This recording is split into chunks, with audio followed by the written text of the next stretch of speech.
breaking news for the Chainsaw Man anime, everybody. It it it was announced on March 22nd. Although I'm just finding out about this today. That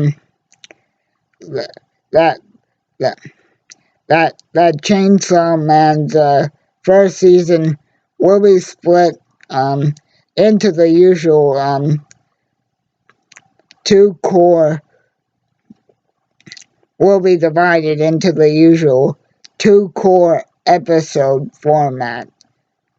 So again, everybody, Chainsaw Man's anime will, as per the usual trend nowadays, be split into two cores of probably 13 episodes each or so.